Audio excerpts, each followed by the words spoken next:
বাংলাদেশের সরকারি কর্মচারীরা গত কয়েকদিন ধরেই আন্দোলনে আছে। সচিবালয়ে এক ধরনের অস্থিরতা বিরাজ করছে। কেবল যে সচিবালয়ে অস্থিরতা বিরাজ করছে তাই নয়, নানা খাতে, নানা সেক্টরে, নানা পেশার মানুষ একরকম আন্দোলনের মধ্যে আছে। সরকারের উপর তাদের দাবি দাওয়া নিয়ে চাপ তৈরি করছে। জাতীয় রাজস্ব বোর্ডে আন্দোলন চলছে। শিক্ষকরা, প্রাথমিক শিক্ষকরা তাদের কর্মসূচি ঘোষণা করেছে। পল্লী বিদ্যুতের কর্মকর্তারা তারাও তাদের কিছু দাবি দাওয়া নিয়ে আন্দোলনে আছে। আমি কেবলমাত্র সচিবালয় এবং সরকারি কর্মচারীদের যে আন্দোলন এবং তাদের দাবি দেওয়া এবং সরকার যেভাবে তাদের দাবি দেওয়া কিংবা আন্দোলনটিকে রেসপন্স করছে এই বিষয়টি নিয়ে কিছু কথা বলতে চাই। আমি যদি আজকের পত্রিকা থেকে একেবারে উল্লেখযোগ্য কয়েকটি অংশ আপনাদের সামনে উপস্থাপন করি, দর্শক একটু খেয়াল করবেন, মনোযোগ দিয়ে শুনবেন এবং একটু ভেবে দেখুন তো যে এই কর্মসূচির কিংবা এই তথ্যগুলো আসলে একটি সরকার সম্পর্কে বা একটি দেশ সম্পর্কে কিংবা সচিবালয় সম্পর্কে আসলে কি ধারণা দেয় বা কি চিত্র আমাদের চোখের সামনে ভেসে ওঠে। আন্দোলনরত কর্মচারীরা আজ মঙ্গলবার, আমি যখন কথা বলছি, আজও তারা সচিবালয়ে সভা সমাবেশ করবে বলে ঘোষণা দিয়েছে। আবার জুলাই মঞ্চ নামে একটি সংগঠন, তারা ফ্যাসিবাদ উৎখাত যাত্রা কর্মসূচির ঘোষণা করেছে। আমার প্রশ্ন আছে, সচিবালয়ে কিংবা সরকারি কর্মচারীদের আন্দোলনের ক্ষেত্রে বা আন্দোলনের সঙ্গে এই যে জুলাই মঞ্চ, এদের ফ্যাসিবাদ উৎখাতের কর্মসূচির সম্পর্ক কি? তাদের কেন কর্মসূচি দিয়ে মাঠে নামতে হবে? আবার সরকার সচিবালয়ে সাধারণ দর্শনার্থীদের প্রবেশ নিষিদ্ধ করেছে। ঢাকা মেট্রোপলিটন পুলিশ সচিবালয় এবং তার আশেপাশের এলাকায় সভা সমাবেশ নিষিদ্ধ ঘোষণা করেছে। এই পুরো যে জায়গাগুলো, পুরো যে তথ্যগুলো, কর্মচারীদের সভা সমাবেশ, বাইরের একটি গ্রুপের ফ্যাসিবাদ উৎখাত যাত্রা, সচিবালয়ে সাধারণ দর্শনার্থীদের প্রবেশ নিষেধ এবং সভা সমাবেশ নিষিদ্ধ, এই পুরোটা মিলিয়ে এক ধরনের একটা অস্বাভাবিক পরিবেশের চিত্র আমাদের সামনে তুলে ধরে। তার মানে কি দেশের প্রাণকেন্দ্র রাজধানীতে কিংবা সরকারি প্রশাসনের প্রাণকেন্দ্র যে সচিবালয়, সেই সচিবালয়ে এমন একটি অস্বস্তিকর অস্বাভাবিক পরিবেশ তৈরি হয়েছে? কেন তৈরি হলো? বা গত কয়েকদিন ধরে যে এরা আন্দোলন করছে, সরকার সেই আন্দোলনের ব্যাপারে কিভাবে রেসপন্স করছে, কি রেসপন্স করছে? আমি পত্রিকায় দেখলাম যে আইন উপদেষ্টা আসিফ নজরুলের সঙ্গে তাদের একটি বৈঠক হবার কথা ছিল, কিন্তু শেষ পর্যন্ত বৈঠকটি হয়নি। কেন বৈঠক হয়নি? কারণ আইন উপদেষ্টা অন্যান্য রাষ্ট্রীয় কাজে ব্যস্ত থাকায় তিনি বৈঠকের সময় দিতে পারেননি।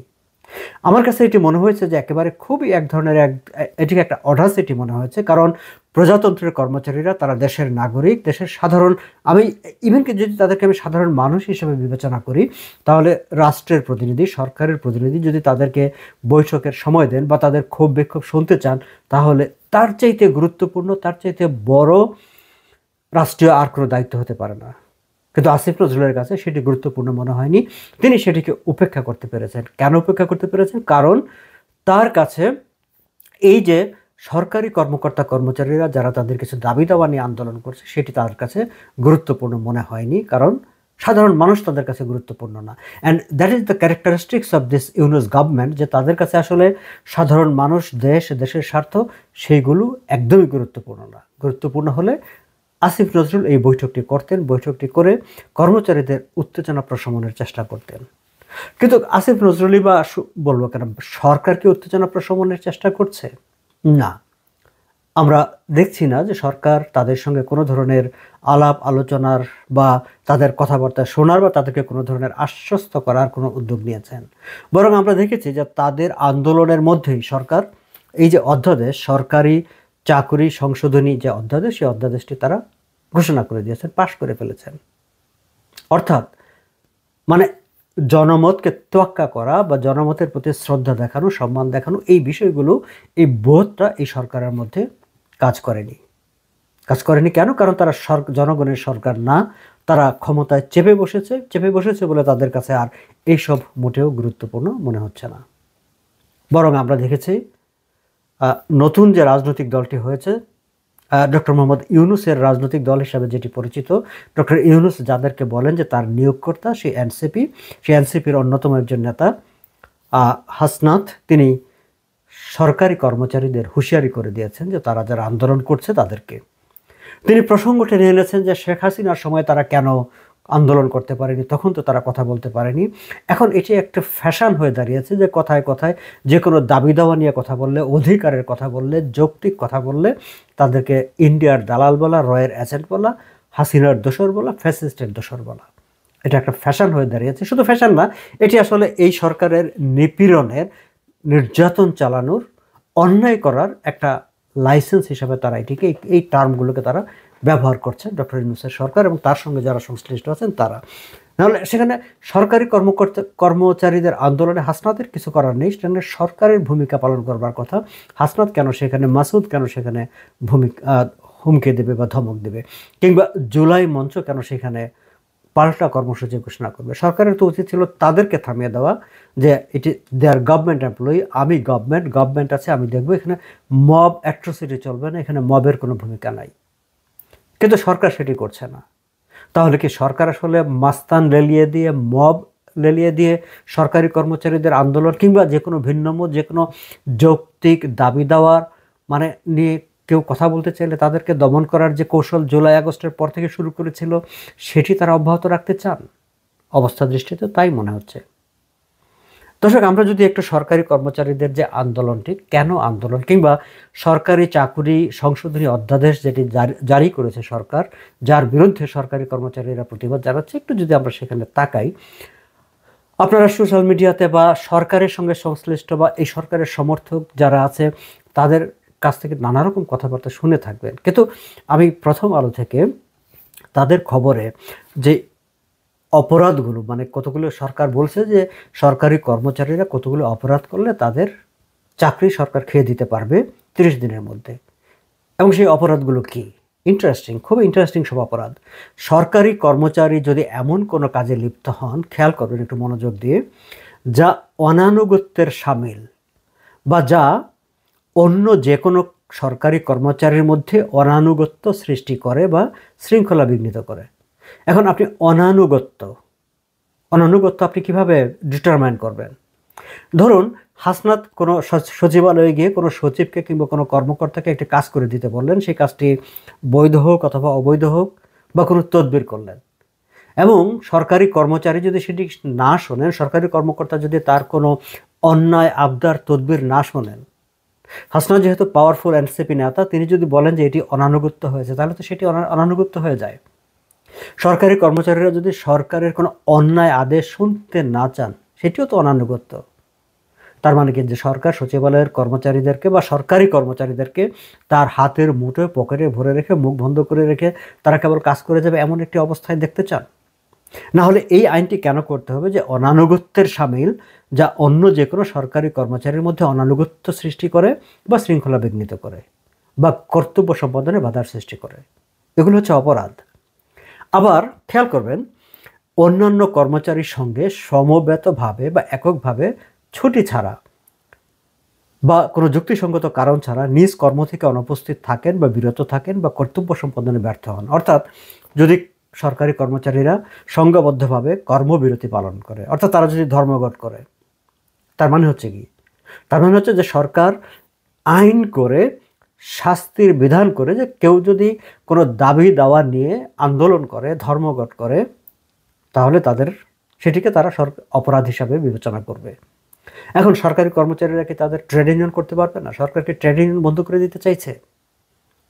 সরকার কি সরকারি কর্মচারীদের মানে যে ফান্ডামেন্টাল একটা রাইট, যে সভা সমাবেশ করার, সংগঠন করার, সমবেত হবার, তাদের যে ক্ষোভ বিক্ষোভ প্রকাশ করার, তাদের দাবি দাওয়া প্রকাশ করার বা দাবি দাওয়া আদায়ের জন্য কর্মসূচি পালন করার, সে অধিকারগুলো কেড়ে নিতে চাইছে?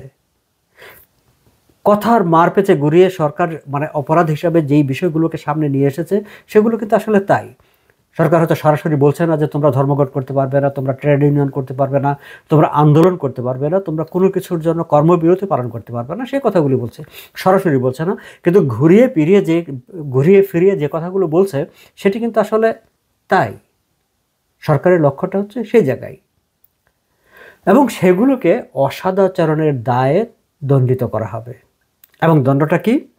কোনো কর্মচারীর বিরুদ্ধে অভিযোগ গঠনের 7 দিনের মধ্যে কারণ দর্শানোর নোটিশ দেওয়া হবে। আর অভিযুক্তকে দোষী সাব্যস্ত করা হলে কেন দণ্ড আরোপ করা হবে না সে বিষয়ে আরও 7 কর্মদিবসের মধ্যে কারণ দর্শানোর নোটিশ দেওয়া হবে, তার ভিত্তিতে দণ্ড আরোপ করা যাবে। এরূপ দণ্ড আরোপ করা হলে দোষী কর্মচারী 30 দিনের মধ্যে সে আদেশের বিরুদ্ধে আপিল করতে পারবেন, তবে রাষ্ট্রপতির দেওয়া আদেশের বিরুদ্ধে আপিল করা যাবে না। আদেশ পুনর্বিবেচনার জন্য রাষ্ট্রপতির কাছে আবেদন করা যাবে। অর্থাৎ আপনি 30 দিনের মধ্যে তাদেরকে, আপনার মনে হলো যে কেউ আন্দোলন করছে, কাজে তাদেরকে আপনি মানে অভিযুক্ত করে দিলেন, অভিযুক্ত করে দিয়ে একটা নোটিশ দিয়ে তাদেরকে শাস্তি দিয়ে দিলেন, চাকরি থেকে বিদায় করে দিলেন, ব্যাস হয়ে গেল। মানে একেবারে জঘন্যতম কোনো ফ্যাসিস্ট সরকার, সেই সরকারও তো এরকম কোনো আইন কখনো করেনি। বা এই যে বর্তমান সরকার আওয়ামী লীগকে ফ্যাসিস্ট কত কিছু বলে, আওয়ামী লীগও কিন্তু মানে ঠিক এরকম কোনো আইন করেনি বা ঠিক এইভাবে সরকারি কর্মচারীদের দমন নিপীড়ন বা তাদেরকে মুখ বন্ধ করার কোনো চেষ্টা করেনি। আমরা যদি বহির্বিশ্বের দিকে তাকাই, পৃথিবীর সকল দেশে সরকারি কর্মকর্তাদের সভা সমাবেশ করার অধিকার আছে, সংগঠন করার অধিকার আছে, ধর্মঘট করার অধিকার আছে। সেগুলোর একটি সুনির্দিষ্ট প্রক্রিয়া আছে যে কতগুলো শর্ত পালন করতে হয়।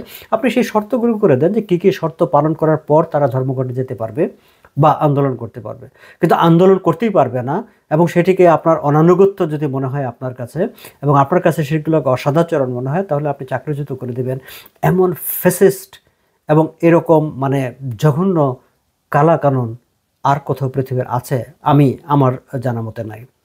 এবং এর বিরুদ্ধে যে কর্মচারীরা আন্দোলনে নেমেছে, তারা প্রতিবাদে নেমেছে, এবং সেই কোথায় আপনারা তাদেরকে ডেকে তাদের সঙ্গে একটু কথা বলবেন বা তাদের কথাবার্তা শোনার চেষ্টা করবেন, সেটি না করে আপনারা মব নামিয়ে দেওয়ার চেষ্টা করছেন, মাস্তান নামিয়ে দেওয়ার চেষ্টা করছেন, যে ফ্যাসিবাদ উৎখাত যাত্রা নামে পুলিশ দিয়ে, আইন শৃঙ্খলা রক্ষী বাহিনী দিয়ে আন্দোলন তাদেরকে দমিয়ে দিতে চাচ্ছেন।